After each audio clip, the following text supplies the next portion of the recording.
What is up, everybody? Welcome back to my channel. In today's video, if you can see by the title, I am doing a Q&A. Now, this type of questions that I do have, they were questions that I did find on Twitter, and so they're not going to be like questions about myself. They're just going to be just some random questions that I'm going to be doing. That way you guys can get to know me just a little bit better. So, um, let's see. So I do have some questions that I found on Twitter, and I'm going to be answering some of them. And we're just gonna go ahead and get into this video. Um, Again, I know this has been a long-awaited video from me. I just been having so much stuff going on. I will eventually do a sit down video, that way you guys can catch up with everything that's been going on with me. I have a couple of videos that I am going to be trying to put out, so please just bear with me if you guys have been sitting here waiting with me. Thank you guys so much. I do appreciate your time. So without further ado, let's go ahead and get into these questions. Sorry if you guys hear my kids in the background. My son is in the next room playing. So, question number one: if you could have one superpower, what would it be? It would be a cross between invisibility and, because I would love to be invisible, because then I can go and do whatever I want to and be invisible. Another thing would be the power to read minds, because everybody's not real. They're not gonna tell you what's really on their mind. So if I could read minds, I can know exactly what the hell's going on and know whether or not you really for me or not.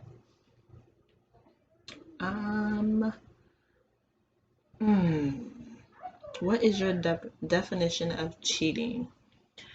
To me, definition of cheating would be anything that you're doing behind your spouse's back, whether it be boyfriend, girlfriend, significant other, husband, wife, whatever. If you're hiding text messages so that your partner doesn't see it, to me that is cheating, because it's like you're already plotting to do it. Having sex is definitely cheating. Even like emotional cheating. I've had a case where I felt like I was definitely emotionally cheating, because I definitely had feelings for somebody else, and it got super deep, and we never had any kind of sexual contact or anything like that, but it was super deep. So I feel like emotional cheating is by far the worst. But any of that where you're having sex, having private conversations that you're deleting, that all counts as cheating to me. So that's a really good question, though. Something you wish you can spend more time on. Honestly, I wish I could spend more time on myself, and really take that journey of self-love and getting to know me on more of a deeper level. It's the one thing I don't spend too much time on. I do spend a lot of time with my kids, and I spend a lot of time working, but I never really took a lot of time to try and work on myself. So if I had to choose, that would be the one thing that I would definitely do, is take some time, be single, go on the journey of self-love, figure out what I like, what I don't like, and just go from there. So that's a pretty good question. Let's see. Do you believe in ghosts? Yes, I believe in the paranormal. I do believe ghosts and spirits are definitely real. I've actually had experience with paranormal before. That is for a whole different other video, because I'm not gonna go too deep into it, but I do believe in ghosts and spirits. I definitely believe that they are definitely out there. What was the best and worst advice you were given? Let go and let God have his way. it works. Sometimes you kind of just have to sit back and try to think about it first, but it definitely doesn't make sense. That's probably like the best advice I was given. Worst advice was for somebody to tell me to stay in a relationship that wasn't gonna benefit me. Basically telling me like, hey, you never know if that person might change. Just stick it out and things will get better. Obviously, things did not get better, so I kind of felt like that was by far some of the worst advice that I've ever gotten. Um, what are you most afraid of? Um, I have two things that I'm mostly afraid of. Number one is spiders. I'm terrified of spiders to like the thousandth power. I'm so terrified of spiders. But another thing that I'm afraid of is death. It's just something I've always been afraid of. Ever since I was younger, I was just like, I don't know how to face, like, do you feel it coming, anything like that? Like, I'm super scared of that. I'm also afraid of dying and leaving my kids behind. That's like a definite fear of mine. Um, so yeah, that's my two things that I'm the most afraid of: spiders and death. I don't know. It's kind of crazy. Hardest decision you ever had to make. This one is a really, really good question. The hardest decision I ever had to make was deciding not to be a parent when I got pregnant at 19. I made a painful and it was definitely the hardest decision of my life to ever have to make. Um, that is a different story time. I think I'm gonna do that one next. It's gonna be a sit down video, but that was definitely the hardest decision that I've ever had to make. I was 19, I got pregnant, and I made a decision to not go through the pregnancy. Um, it's something that I still very, very much deal with. I don't talk about it too much because sometimes it's still a little raw for me. So be on the lookout for that video because that is going to be a sit down video for you guys. Um, Name a time you felt you weren't good enough. When I was with one of my exes, it was a very toxic and abusive relationship, and he just always made me feel like I was always doing something wrong, even when I wasn't. I did everything for him. I cooked, I cleaned. Anytime he wanted to, have sex, I did it. He wanted me to quit a job, I quit it. He wanted me to go back to work, I worked.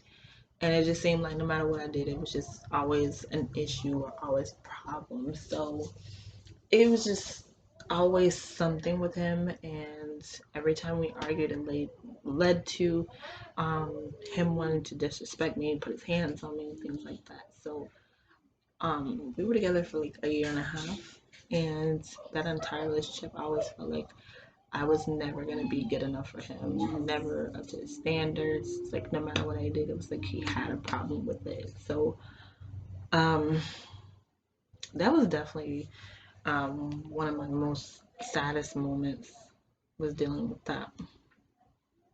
Um, Last person you said I love you to. Last person I said I love you to. Um, my kids. I told them I love you this morning when I dropped them off to daycare. And I was just like, oh, I love you.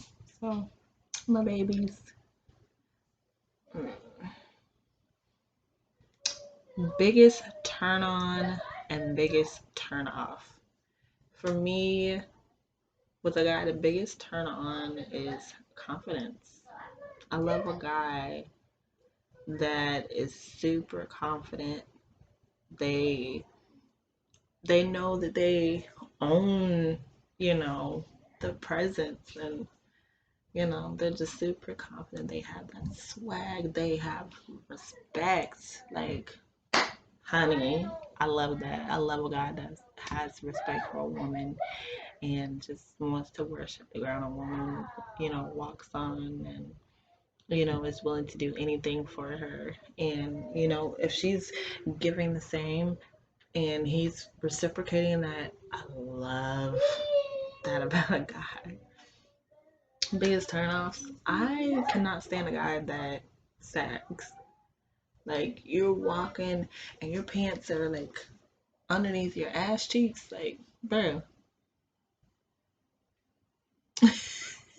I've never dated a guy that sags his pants. That is like complete turn off. And then most of them have the audacity to have a belt on. It's like, so why is your pants not up if you have a belt on? So yeah, that's my turn ons and turn offs. Mm-mm-mm-mm. Which parent are you closest to and why? I'm not very close to either one of my parents, unfortunately. My dad, I barely knew him.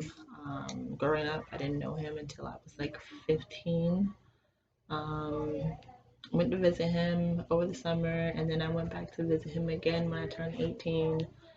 And I didn't see him again until um, he came down when I got married, and I haven't saw him since then. We don't talk too much. We don't talk too often. He's the type of person, he doesn't like to be on the phone like that. So we don't really have a relationship. I do call and text and check on him, make sure he's doing okay, but we're not like super close. Same with my mom. Me and her, we had a disagreement a while ago, and I reached out to, try to squash everything forward. Told me she didn't want to speak with me. So our relationship has just been pretty strained. But even before everything popped off, it was just like I really didn't know her too much growing up. I lived with my grandma from the time I was 2 until the time I was like 11 or 12. And then I moved in with my mom, and me and her, we had a rocky relationship most of the time that I was growing up. So I don't know. I'm just not really close with either one of my parents. I do wish them well. I love them both. Um, but I'm just not close to them. I would love to, mend my relationship with my mom, or, get closer with my dad, but it's just not something that I'm willing to force. So, let's see. How do you feel about kissing on the first date? I'm definitely okay with kissing on the first date, especially if the guy is super attractive and we have that chemistry, then I don't mind kissing on the first date. Um, I've always kissed on the first date. Having sex on the first date, that's one thing I'm not gonna do. But I will kiss if there's chemistry there and we are feeling each other, then I'm all for it. Hmm. What feelings do you experience the most? Um, well, me, I experience a lot of sadness most of the time. I don't know if it's because of everything that I've been going through like the past couple years, but I've just been experiencing a lot of depression, and anxiety. I've just been dealing with a lot of things. There's a lot of things I haven't caught you guys up on, but I am gonna do my best to make sure that I catch you guys up and let you guys know exactly what is going on. But again, I just I haven't been in a good headspace. I put on a smile for a lot of people, um, and I do that mainly just for my kids because I don't want them to see me down. I always want them to see mom as happy go lucky, and not sad and dealing with anxiety throughout the day. But that's what I mostly feel throughout the day. trying to get that under control, by the way. Because I just don't like feeling anxious throughout the day. But yeah. Um, what's a deal breaker for you in a relationship? Cheating. I will not take back a cheater. I have been in relationships where I have been cheated on, and I've stayed with them to try to give them the benefit of the doubt, and it doesn't get better. So, um, yeah, cheating is definitely a deal breaker. Also, being abusive is another deal breaker. I will not tolerate that in a relationship with somebody. You want to be controlling, I'm not dealing with that either. Would you ever take back a cheater? No. Do you stay friends with your exes? No. I don't think, I mean, it's okay if you're wanting to be cordial, but I just don't feel like there's anything to really talk about. Like, what are we talking about if we're broken up and we both moved on? So, um,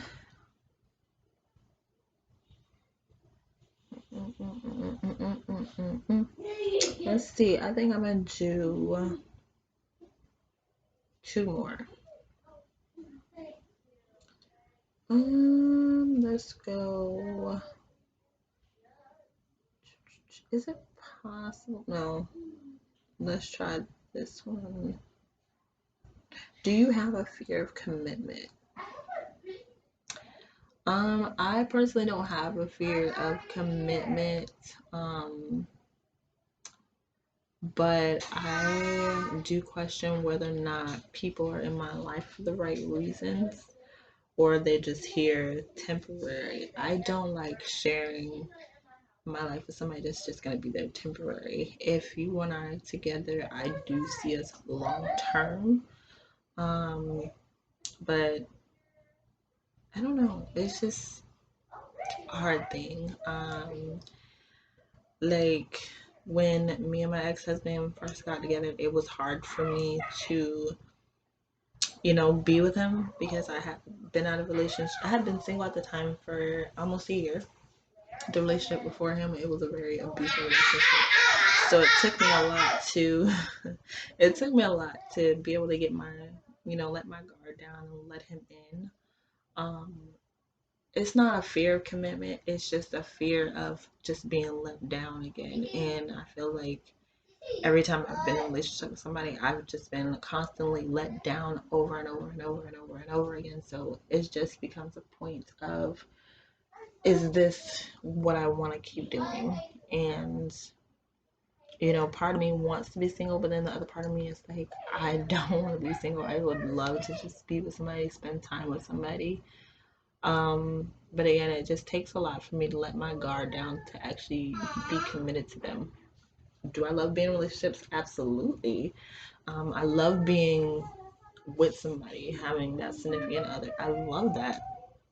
Um, I love being committed to one person. If that's who I'm gonna be with, then that's who I'm gonna be with. And when I'm with somebody, I'm all about them. I'm strictly all about them. So yeah. All right. So I was gonna do two more, but I think I'm just gonna go ahead and wrap it up. So if you enjoyed today's video, give this video a thumbs up. Don't forget to like, comment, and subscribe. If you do want to hear a story time about my toxic relationship, leave a comment down below and we can try to make that video happen. Again, I thank you guys so much for tuning in. Thank you guys for being so patient with me and waiting for me to drop my next video. So until next time, bye guys.